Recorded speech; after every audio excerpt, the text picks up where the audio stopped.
নমস্কার শ্রদ্ধেয় বিচারক মণ্ডলী এবং উপস্থিত শ্রোতা বন্ধুদের প্রণাম জানিয়ে শুরু করছি শ্রুতি নাটক তীব্র দহন।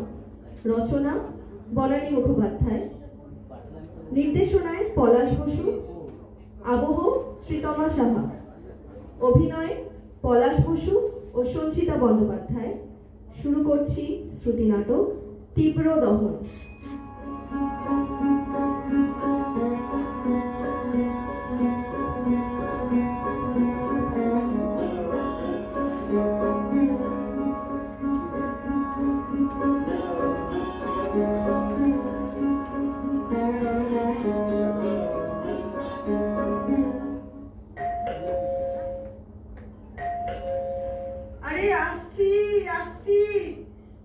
দাঁড়াও, একটু দাঁড়াও।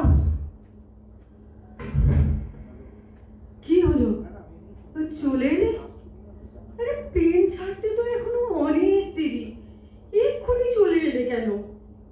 খোকা বলল এরপর দেরি হয়ে যাবে, তুমি আর ওয়েট করো না, মা একা আছে, তাই চলে এলাম। তোমায় নিয়ে আর পারি না, প্লেনটা ছাড়লে তবে তো আসবে। প্লেন ছেড়ে দিলে বড্ড একা একা লাগে স্নেহ, তারপর আর আসতে পারি না। এখন তো জানি ওরা এয়ারপোর্টেই আছে। যাকে একটু একটু জল দাও তো। দাঁড়াও, দিচ্ছি, দাঁড়াও। এই যে, এই নাও, নাও। হ্যালো, দাস ভাই কিছু বলছিল? হ্যাঁ, খুব কাঁদছিল, কিছুতেই যাবে না, থামাতেই পারে না। শেষকালে ওর মায়ের বকুনি খেয়ে কান্না থামলো। সত্যি এই কদিনে ছেলেটা এত ন্যাওটা হয়ে গিয়েছিল। মোটে তো 1 মাসই ছিল, দেখো তার মধ্যে 1 মাস? বলো কি? আমার তো মনে হচ্ছে 10 দিন। এত তাড়াতাড়ি দিন চলে যায়। আজ যখন ওরা চলে গেল তখন মনে হচ্ছিল আর কখনো খোকার সাথে দেখা হবে না। ও মা, আচ্ছা আচ্ছা, আজ যদি আমি মরে যাই তাহলে তো খোকা খবরও পাবে না। হ্যাঁ, প্লেন থেকে নেমে তবে খবর পাবে। ও আবার কেমন কথা? হ্যাঁ, তুমি তো কখনো এরকম কথা বলো না। আজ আবার তোমার কি হলো? আর তাছাড়া তুমি এত হাঁপাচ্ছ কেন? রোজ তো তুমি কতবার 4 তলা 1 তলা করো, কখনো তো এরকম হাঁপাও না। হ্যাঁ গো, তোমার কি কষ্ট হচ্ছে বলো তো?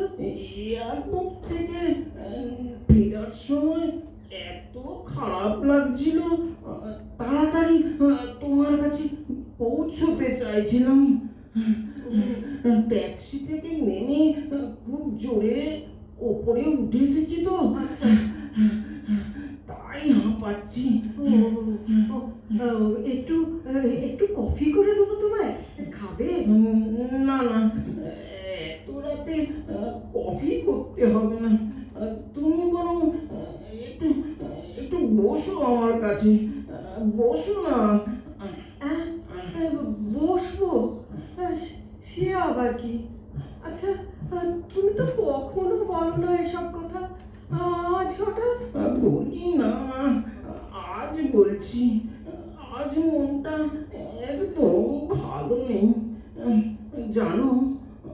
আজ খোকা বলল, বাবা তোমরা দুজন এখানকার পাঠ চুকিয়ে আমার কাছে চলে এসো। বারবার তো আমার পক্ষে আসা সম্ভব নয়। আমাকেও বলেছে, বৌমা বলছিল যে শুধু শুধু এতগুলো টাকা খরচ করে 2 বছর অন্তর তো আসা সম্ভব নয়, তার চেয়ে আপনারাই চলুন ওখানে। চলো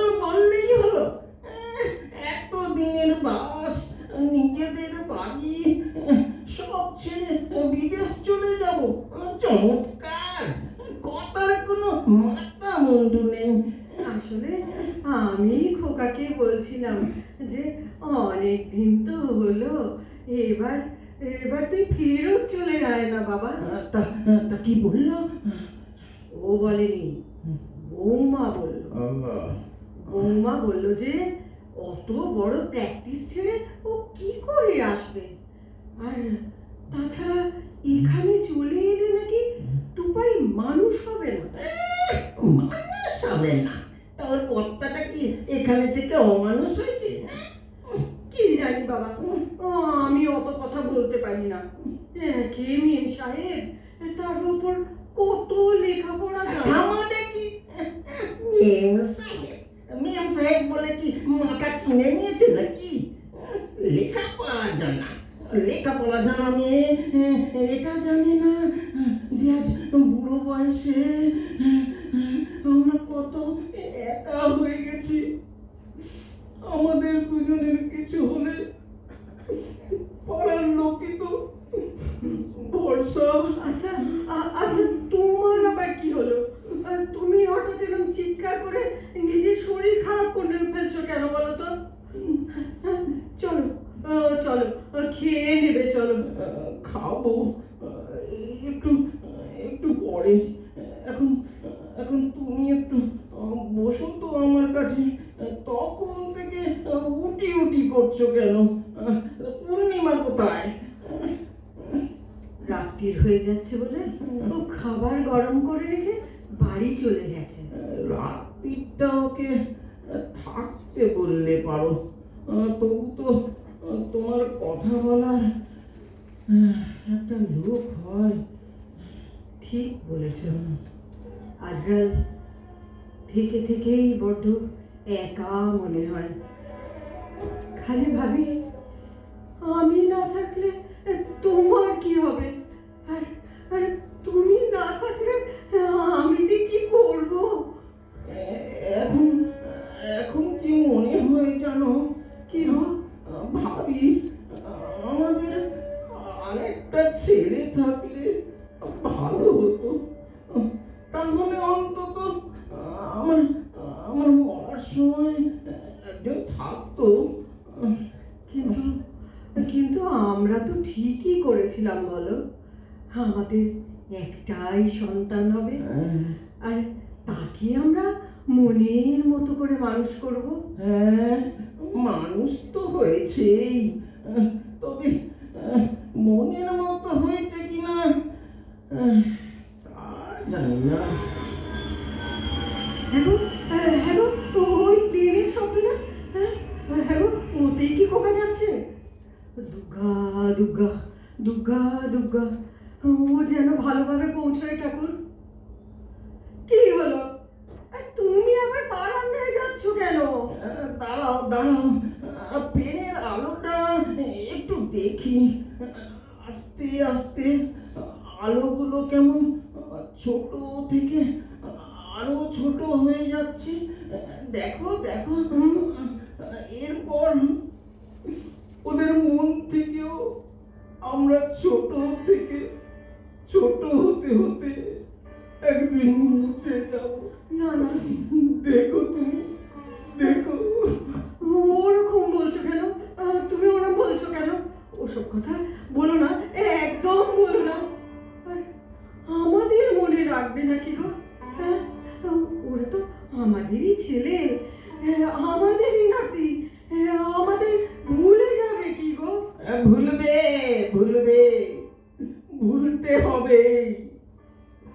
ওরা যে জগতের লোক, সেখানে আমাদের ঠাঁই নেই স্নেহ। আমরা সেখানে অপাঙ্কেয়।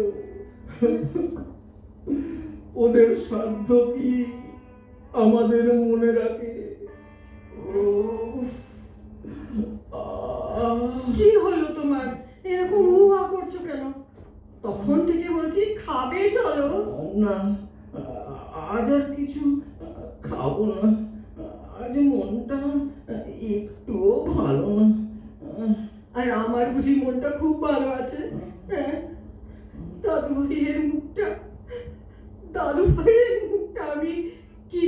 কিছুতেই ভুলতে পারছি না গো। যা, লোডশেডিং হয়ে গেল। ওহ, কি যে করি এখন।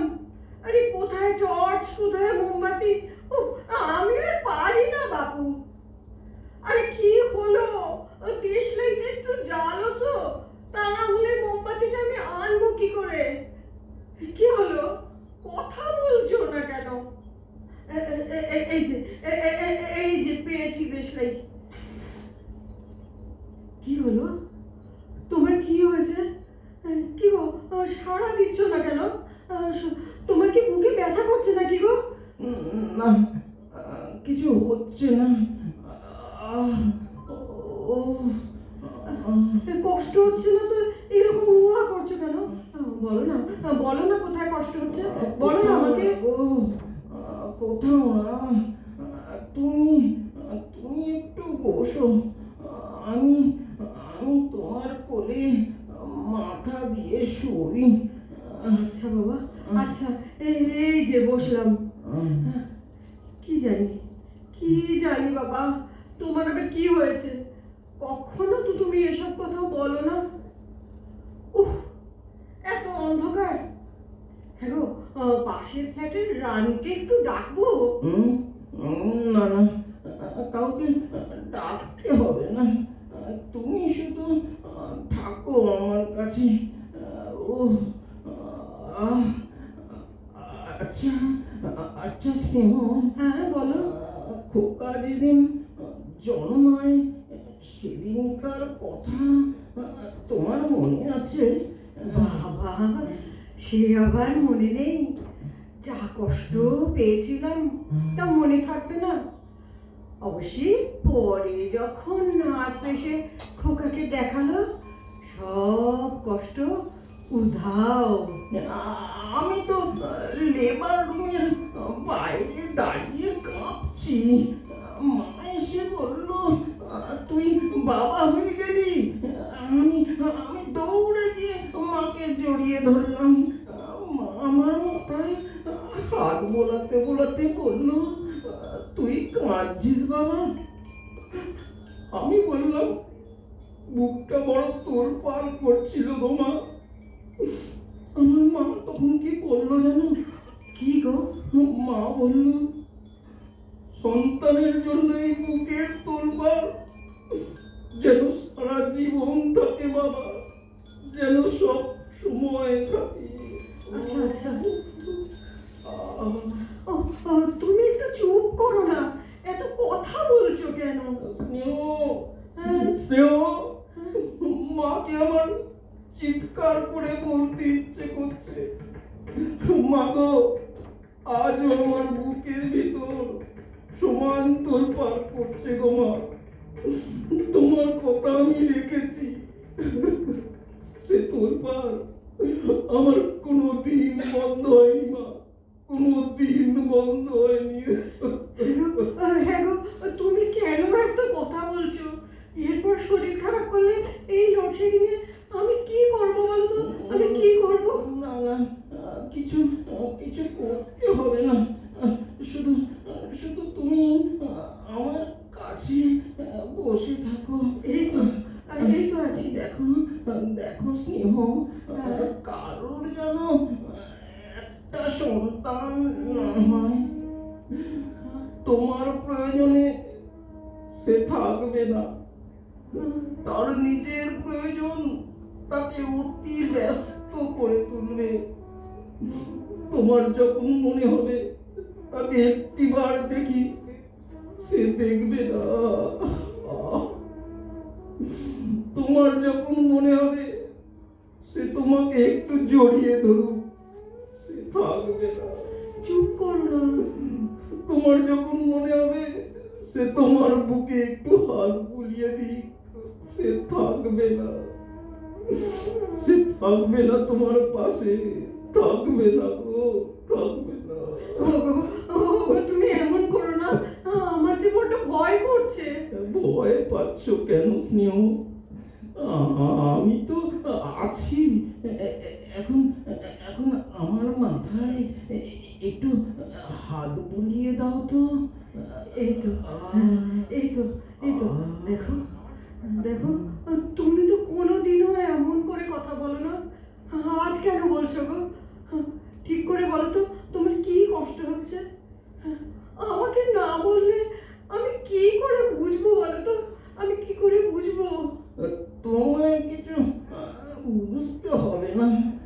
তুমি শুধু আমাকে একটু চেপে ধরে থাকো, ছেড়ো না, কেমন? এই তো এই তো। খুব শান্তি লাগছে আমার, খুব শান্তি।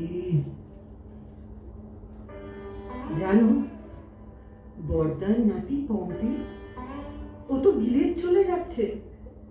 তো আমি ওর মাকে বললাম, বৌমা, ভগবানের অনেক আশীর্বাদ যে তোমাদের দুটি ছেলে, একটা কাছে না থাকলে আর একটা তো থাকবে। আমাদের মতো কষ্ট পেতে হবে না। আমি সবসময় কি ভাবি জানো, হঠাৎ যদি আমরা কেউ মারা যাই, তাহলে তো খোকা চট করে হাসতেও পারবে না।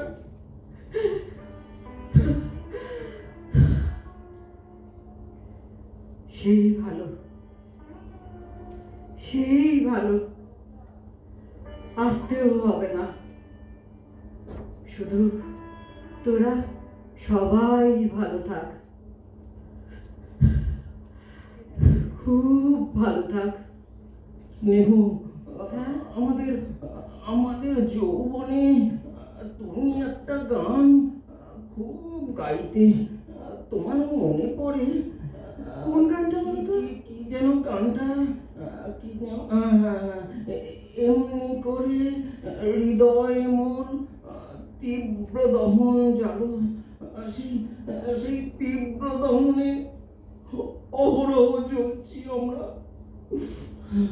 মনে আছে গানটা?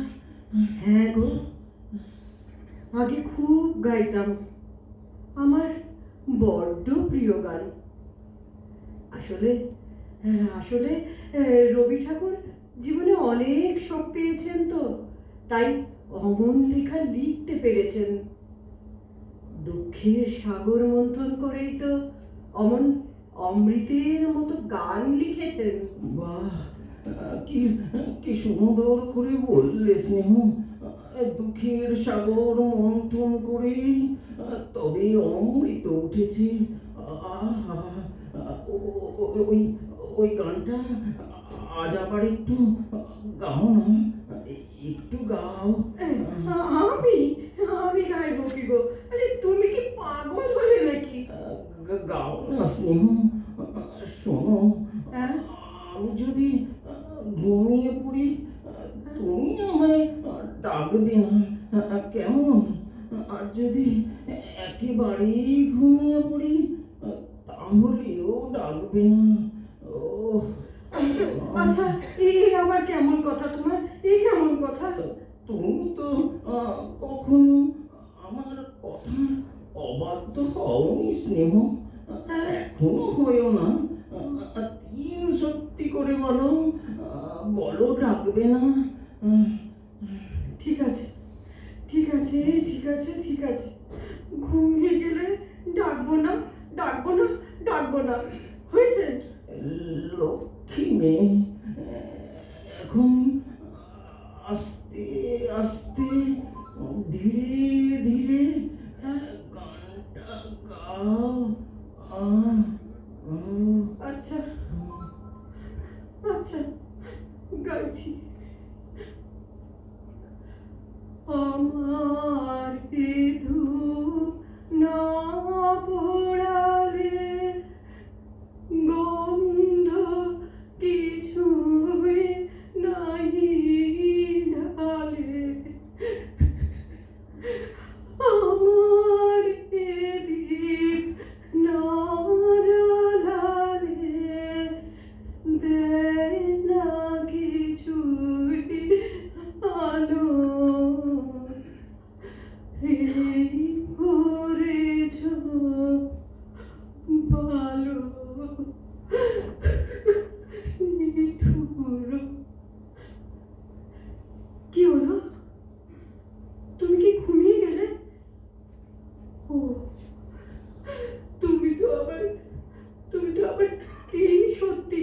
পেরেছো?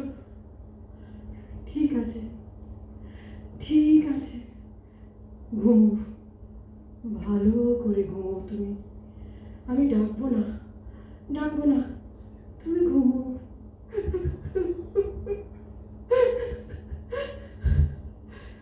যখন থাকিবে অচেতনে